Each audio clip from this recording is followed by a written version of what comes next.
The story of the Mary Celeste is one of the most enduring maritime mysteries of all time, a haunting tale that has puzzled and intrigued sailors and historians alike for over a century.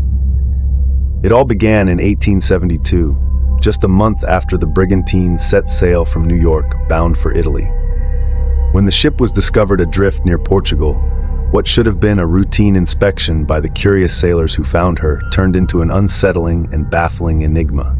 The Mary Celeste was found completely abandoned, her lone lifeboat missing, and the 10-person crew nowhere to be found. The ship's cargo of denatured alcohol was largely intact, and there were no signs of violence or struggle. The crew's personal belongings were left untouched, further deepening the mystery.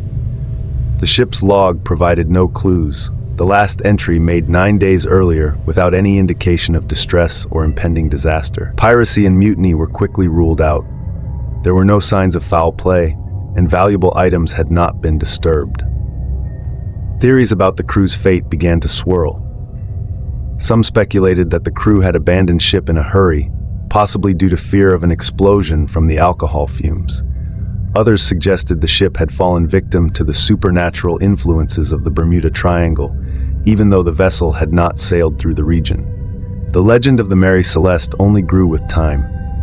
Each time the ship changed ownership, misfortunes seemed to follow. Sailors whispered of a curse, believing the ship to be haunted by the lost crew. The vessel's new owners often met with financial ruin or disaster, reinforcing the belief in its ill-fated nature. Eventually, the Mary Celeste was purposefully destroyed by one of its last owners, who allegedly hoped to collect insurance money by staging a shipwreck. On January 3, 1885, the ship was deliberately run aground on a reef near Haiti. The wreckage was largely ignored, left to rot in the shallow waters as a testament to its cursed legacy. I found myself drawn to the story of the Mary Celeste, and I decided to travel to the waters off Portugal, where the ghost ship was found adrift.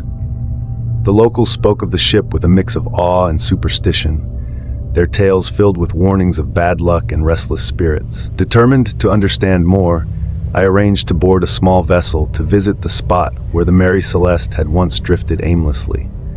The sea was calm as we approached the area, a stark contrast to the turbulent history of the ship that had once sailed these waters.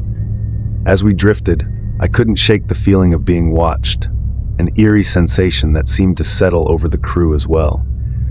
The silence of the sea was punctuated only by the lapping of the waves against the hull of our boat. We anchored, and I took a moment to reflect on the legend. Standing at the bow, I imagined the Mary Celeste's final days, her empty decks creaking in the wind, the lifeboat gone, and the crew vanished without a trace. The mystery of their fate felt palpable in the air, an unsolved puzzle that still haunts the maritime world.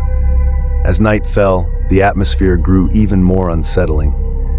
The moon cast a ghostly glow over the water, and the shadows seemed to dance with the memories of the past. I couldn't help but wonder if the spirits of the lost crew were still out there, drifting eternally in search of answers. The tale of the Mary Celeste is a somber reminder of the sea's power and its many secrets.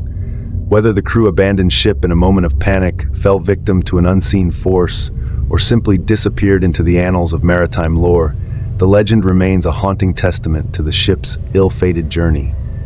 The mystery endures, a ghostly echo across the waves, ensuring that the story of the Mary Celeste will continue to captivate and mystify for generations to come.